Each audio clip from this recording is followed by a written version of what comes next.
Hello and welcome to the Globetrottin ADs.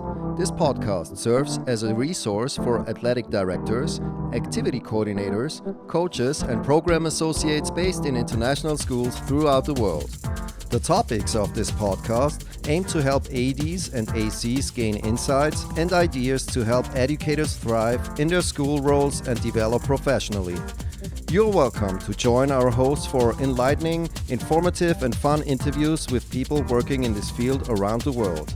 And here are your hosts from the American International School of Vienna, Nick DeForest, and from the American International School of Budapest, Matt Fleming. Hi, everybody. Welcome to this week's edition of the Globetrottin ADs. This week, we're going to do a little short recap of the Globetrottin ADs online conference that we just had last week. We're going to do a little wrap up with Dave Horner from Belgrade, Chris Mott from Lima, and of course, my co-host Nick DeForest from Vienna. Thanks, Matt. I definitely want to say first, we're recording in a brand new way. We have Zoom on the computer and recording the computer audio so we can see each other for the first time. So if anyone bursts out laughing, I think it's because we're being prompted on the screen. So we'll try not to edit this at all. We'll try to let everything go and see what happens. Yeah. Yeah, it's Friday afternoon, a couple of days since the conference. I'm starting to get some color back, being outside the house and not in my basement. But feeling pretty good. Lots of emails from people, lots of cool things being said. So first off, I want to thank everybody who participated, either as a session leader or a participant. Really, really cool. Thank you. It was really fun. Even I think the four of us had fun. But I don't want to speak for anybody else. Chris, what's your overall feeling of the conference? I thought it was brilliant. I thought it brought a lot of the different continents together. You know, it's difficult with time zones, and you did really well there, Nick, with the schedule. But you know, being able to connect with Mark Jaspers, that's in Bangkok, he's 12 hours difference to me. But also being in sessions with Mike from Africa and you guys from Europe, and it was great. It was good to see people that I haven't seen for a long time virtually, that I don't normally see at a conference, but I think it brought a lot of us together and good sharing. So cool. Dave, what do you say? I think one of my sort of biggest takeaways from the couple of days was having the opportunity to talk about different issues that are happening in your school in real time with people who are going to provide feedback for you, insights into what happens at their school, or going to talk about how you can perhaps work with that issue in your school. And to have that in real-time feedback is it's amazing. Yeah, really cool. And the reach, was it was the hits on the website. It was 83 different countries involved, at least over the weekend or over the conference time that were on the website. 83 different countries is pretty cool. Tell me Australia was on that list, Nick. It was, yeah, for sure. Little Ripper. And just a few stats, maybe before we dive into some of our key moments. There were 37 different sessions over the 20 time slots, and the time slot with the most amount of people was 65. 65 people were on at the same time, and the lowest time slot had 21. So over those 20 hours, the average was 40 people online in a session, at one time. So that's pretty cool. Didn't really die off throughout the day, like you mentioned, Chris, with the different time zones. We really saw people coming in from one time zone and then, maybe going to bed, and then while the others were waking up. So that was pretty cool.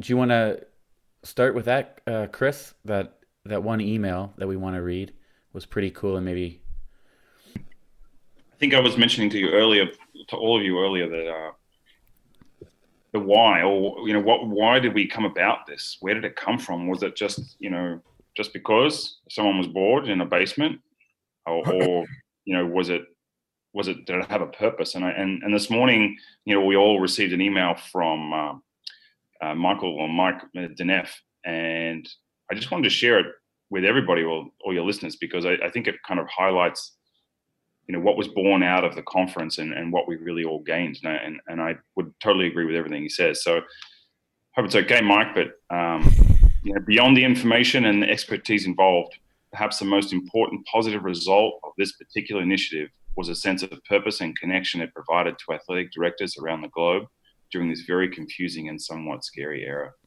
It was a perfect timing to be reminded of what we do makes a difference and is important in the overall scheme of things, those being life. It was also perfect timing to highlight again, we are not alone in this, and that there are a lot of good people that we can lean on. And for me, that really highlights a great outcome of this conference. Yeah, exactly. Yeah, really, really nice email from Mike. So thanks, Mike. And he was definitely on from the beginning to the very end, both days. So thanks for that as well. Go ahead, Matt. Yeah, I like the part where he said we're not alone, because what we do in our jobs, a lot of time we kind of are alone, because we're the only ones who do what we do in our schools. So it was a fantastic opportunity to be able to connect with the other folks who do our jobs and share our recent experiences with being off of school and out of our programs, but still sharing good programming initiatives and ideas. And I learned a lot from it. It was some good ideas I got from other folks. I hope I was able to share some ideas that I have as well that I do here in Budapest. So right. That was great. Yeah, and if our conference in Helsinki would have went on, there might have been 40 people in the sessions. So there was about 200 different people over the 2 days in a session. So just the people to connect with was so much bigger. So many more people involved than it would be in a conference somewhere. Yeah, I think it also, Nick, gave the opportunity to some presenters to really share something that they're interested and passionate about. I know that a couple of the sessions that I worked with, just to get them involved, were a little bit nervous. Like, I'm not sure if this is something that I should be sharing, or is this something people are interested in? And it's like, you know what? Who knows? But share and let's see and let's learn and grow from it. And it was interesting. One of the sessions he said afterwards, he goes, I wasn't sure what I was going to say, but then after I said it, I'm now able to go back and reflect upon what I'm actually doing in the real practice of it all, and then adjust and adapt. So I think that as you present, you always get something out of it. Right. Yeah, exactly. A big opportunity to try, even within the comforts of your own home, to get ready to present. And the sessions were so varied, just like you said, from round tables and everyone just sharing or throwing a project out there. Like John, who's in Mexico, he told us about his team building project, and the successes and the failures and how he's going to adapt. That was really cool.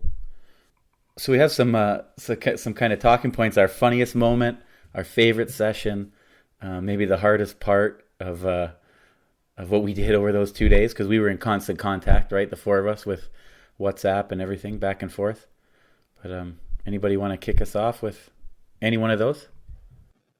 Hey, Nick, I'll start. I'll start with let's start with favorite sessions. Okay. It's the second time I saw this session. I thought it was amazing the first time I saw it. It's part of the NIAAA webinars sessions, and it was Doug Kilgore and Mike Elson talking about how to be an effective communicator. I'll be honest with you, I have a long way to go to get anywhere near those two guys in terms of what they do with their school communities, the way it's so polished and goes out and it's very clean cut and everybody knows exactly what's going on, how they have, so it seems as though all of those stakeholders just get this really nice, crisp idea of what's going on in their program all of the time. And I that's definitely something I'm reaching towards for my programs. We all on different spots on our screen, right? So if I point over to you, Dave, over here, you're not over there on everybody's screen. Who's going to go next? I think Matt. I was going to say I enjoyed Annie's presentation on athletic council. Yeah. She really went into depth into the ins and outs of what it takes to organize that and the procedures you have to put in place. So I think that was quite helpful. And that one was well attended. I believe there's almost 30 folks who attended that one. Yeah. And it went pretty smooth, actually. And that's the other thing I was going to say. A highlight for me was, I don't know, surprised or just happy how smooth everything went, considering everything was online. The transitions from Zoom meeting to Zoom meeting and getting in contact with the host and having a little chat before they went to start their presentation. It all went really good. And I was really happy with how smooth everything went. Yeah. And no major glitches or tech issues or anybody accidentally walking in inappropriately in the background. So that was good. Well, as you did mention that, I definitely want to say our favorite sessions too, Chris, but as you mentioned that no major glitches, we're just forgetting about the fact that I cut Lynn and the 60 people off that were in that session, right? We're just going to forget that? Yeah, that was a good way to start. Luckily, it was in the Q&A at the end, but we adapted and we figured it out. Very tech guy, we could all blame it on. Right. Just us. Just us. Chris, what was your favorite session? I think my favorites was a combination of two. I think I got lucky. I was hosting Mark from the 3D Institute, but just before that, I was listening to Roxanne and Sarah. Hope I'm saying Sarah right, not Sarah. I'm not sure. But those two really opened my eyes to what students are really thinking along this process. And it was great for me to hear them talk about academics and being honest about playing time, which is often something that we don't broach the subject with some of our players because we're worried they can't handle it. But actually, they can handle it as they express. It's more us that's the problem. So that combined then with the flow into Mark's creating the right mindset, those two together back to back was for me the best takeaway for those couple of hours. There was a lot of great sessions. I'm not going to take it away from anybody, but for me, just in that moment, that was what was good. Yeah, that's the hardest thing, right? To pick one and to call people out. I was going to talk about Sarah and Roxy's because, but I won't now. You just did. But no, I just watched that one because I wasn't in it. I was hosting the other session, so I just watched that today, which is a great segue into. You can go to the website and click on the folder and get all the recordings of the sessions you may have missed, or if one of the ones we're highlighting here you weren't in and you want to check it out. Obviously, you can do that. I would say that my favorite one was Lynn on the first day, the first session, because just the way it started the conference off. There was lots of people. There was some nice chatter. The first time, we see lots of people on the screen over those 2 days, and I think she set a really good tone in what she talked about and how she kicked it off. So that's the one that sticks in my mind that I want to mention here. It gave it that conference feel. Because every conference always typically kicks off with a keynote or some sort. Right. That was just right. It was great. Yeah. Hey Nick, when you edit this, can you just do me a favor? Can I just add to my answer? Can you just add right now? We'll just go. I just want to say, just because if we don't, something's going to happen. The session with Jim Matter was really good. That's a good point. Yeah, very good. Very good. I should have been recording. I should have just recorded the Zoom, and we could have put this up as well into the folder. But thank God I have tissues nearby in my office.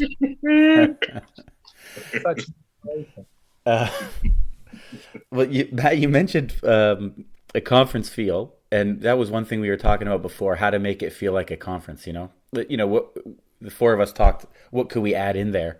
So we had the socials at the end of the first day, which I don't know, there was 16 people are in. That was really nice chat decompress, have a drink after the first day. And then obviously leads into I think the funniest moment for me was in the way we closed it all off with the trivia.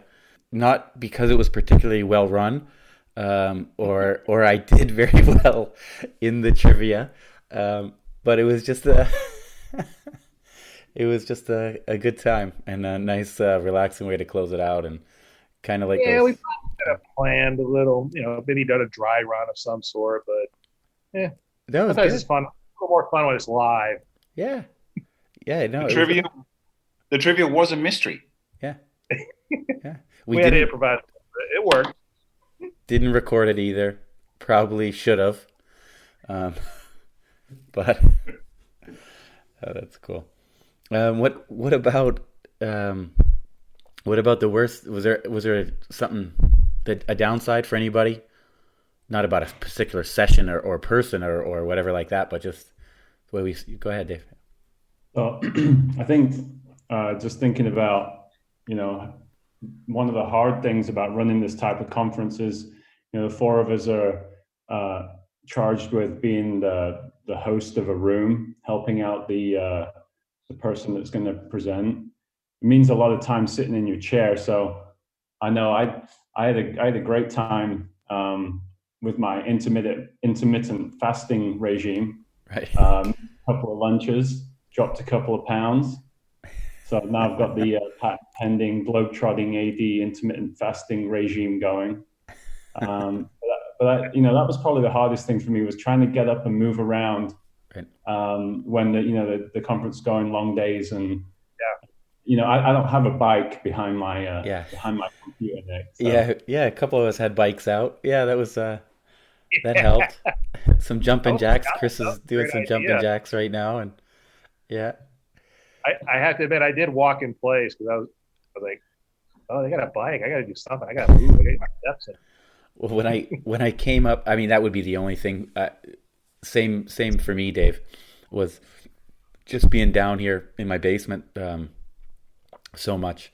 But it was always weird to walk back up the stairs and have it be sunny or dark or whatever in between when I'd go up for 10 minutes in between to see the kids. That was always a shock. And it was also a shock because it felt like I shouldn't be at my house, because I'm down here, I'm into a session. There's all these other people. I'm talking to you guys and everybody, and then I just walk up and I'm in my kitchen. It didn't feel right. Felt like I should be in some hotel, But that was cool. Dave, you know that intermittent fasting doesn't work when you drink. I just wanted to throw that out there, because I think every Zoom call I've been on with you, they're drinking something. So I just if you're not sure about it, black coffee without milk and sugar is okay. You can do that. It's debatable, but it's okay. But alcohol, the modified intermittent fast. Well, and normally we're on a Zoom call Saturday night playing poker, right, Chris? So I mean, it's early afternoon right now, but just saying. Well, it's 9:42 for me, but I would say the most difficult part for me was just the time zone. I missed a lot of good things that I'm thankful. Unlike a normal conference, because a normal conference you don't get the recordings. We're going to get the recordings, right, and we can go back and watch everything once, twice, 3 times, 4 times. That was the most difficult, but I'm okay with it because we have the recordings. But that was the most difficult. Yeah. And of course, waking up and having 187 messages on my WhatsApp from you clowns, and I'm sitting in bed like trying to scroll. Like, where is the important stuff? Like, I just where's the problem here? Yeah, we solved them by the time you woke up, mostly. Not hitting record. I don't know what. Making sure the host was who. If we had the phone number of the person and they weren't online yet, or. I don't think anybody was ever late for turning up to the meetings, which that was great. We didn't have to wait around for anybody or try to track anybody down, which could be a concern. Right. If there's a technical glitch, you can't get in touch with somebody. What do you do? Yeah, and I think the only problems were when we had to change a Zoom link to get a different host. Right. then that person, like Jason, didn't get the link, and I think it happened with Doug once, but it was solved in time, right? So. Speaking of Jason, he drop out of his presentation at least twice, Matt. I seem to remember. He dropped out twice, right? The internet dropped out, or he kicked out of the Zoom call, and you had to fill some time. You forgot. Oh yeah. That's right. So we had a little. Let's try to think. We had a little issue beforehand, but I can't remember. I tell you, it feels like it's already been a week since it happened. Yeah, I have to admit, I was wiped out yesterday, Thursday. I was pretty tired. It was full on. Yeah, it was good. I stayed away from the computer till nighttime, I would say. But I got lots of emails from people and replied to them last night. So thank you, if you're listening. It was really nice to hear all that stuff. What else? Some highlight? Yeah, personal highlights. So I mentioned it a little bit at the start, that instant feedback. So for me, I hosted a session, roundtable on handbooks, because I'm in the middle of putting together my CMAA project, and it's writing the whole school handbook. And so talking to people who have either separated handbooks from middle school, high school, lower school, people who are trying to put forward the idea of a single handbook to their administration teams. It was really good to kind of, get some information from them about how that process has gone, get handbooks from them. So we shared handbooks during that session. So I'm going to go ahead and take a look at some of those that are in the shared folder on the website. And then my other session was coaching coaches, and that actually turned into a really good conversation about culture within your school and coaching culture, and how stipends feed into that, how the administrative team, academics, how everything kind of feeds into this idea that even though some schools call it extracurricular, it's still really part of the learning journey for these kids.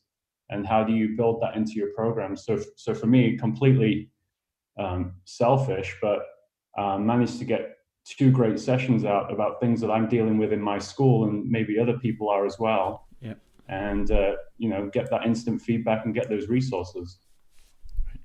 Yeah, very cool. Absolutely. Very cool. So Chris, am I going to have to ask her? I don't know if you're going to bring it up, but you seem to write me often WhatsApps about what's next. When's the next conference? How we can make it better. You can do it again. Smiling.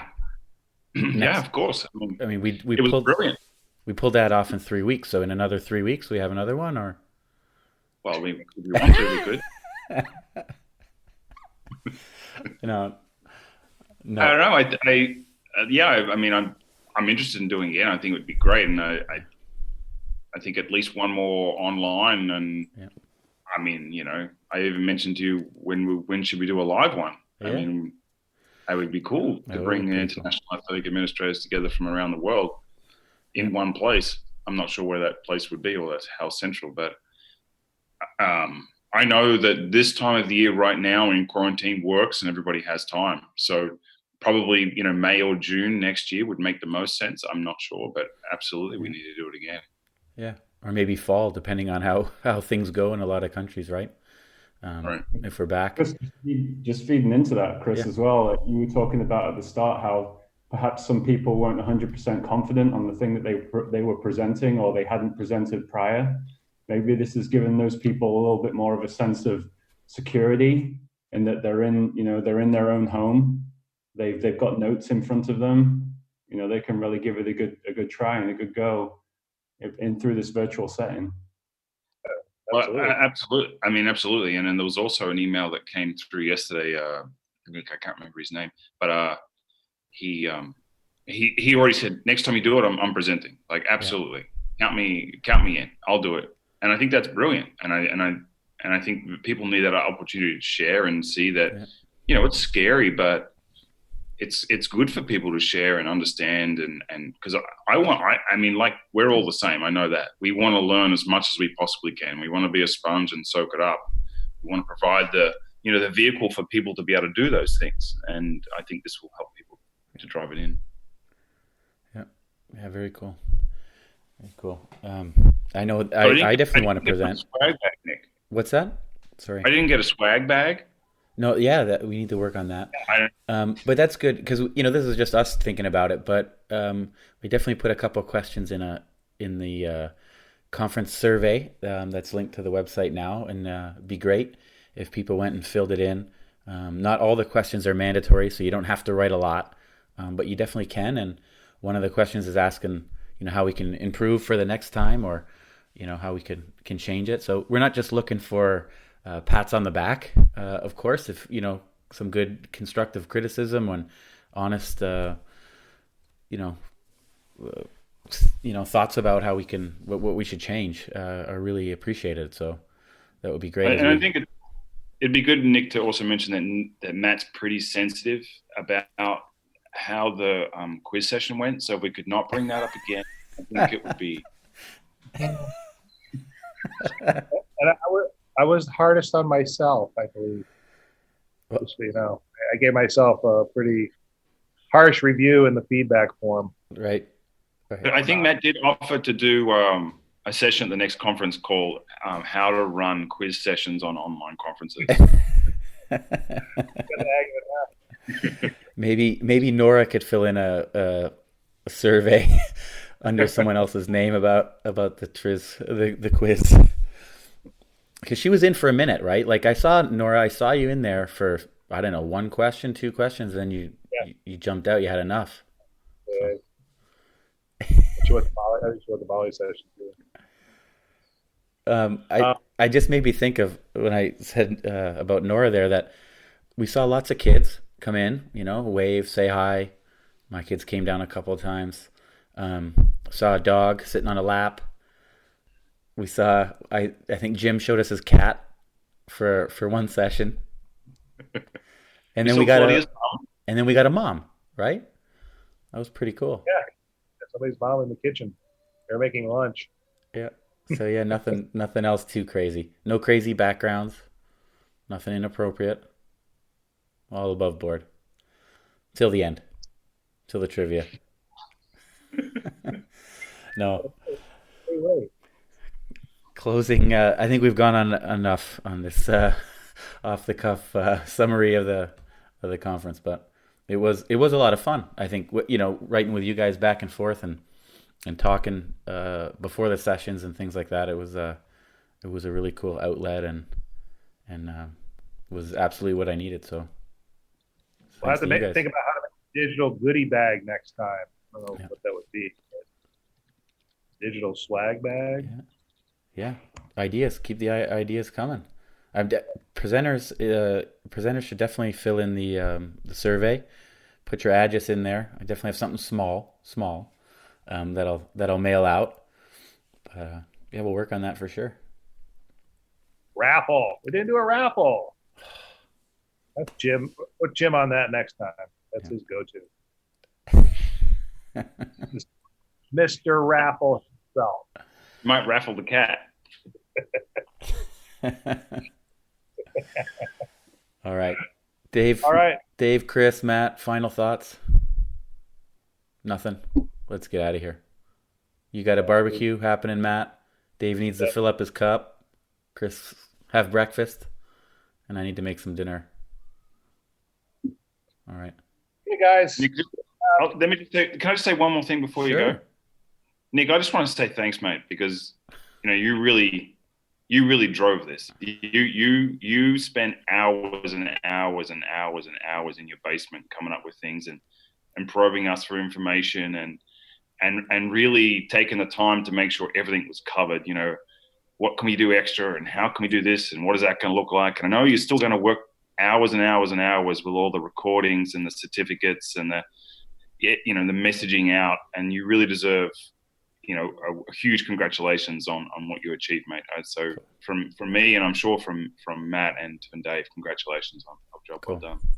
Thanks a lot, Chris. Thanks. It was fun, and to know that it was so worthwhile and fun for everybody else was just perfect. Yep. Yeah. Easy to jump in on and help for too. Absolutely. All right. Thanks, guys. Okay, thanks. We'll see everybody next time. Okay. And for everybody that attended the conference, the online conference, thanks again. And hopefully we'll see you again somewhere down the line, either digitally or in person.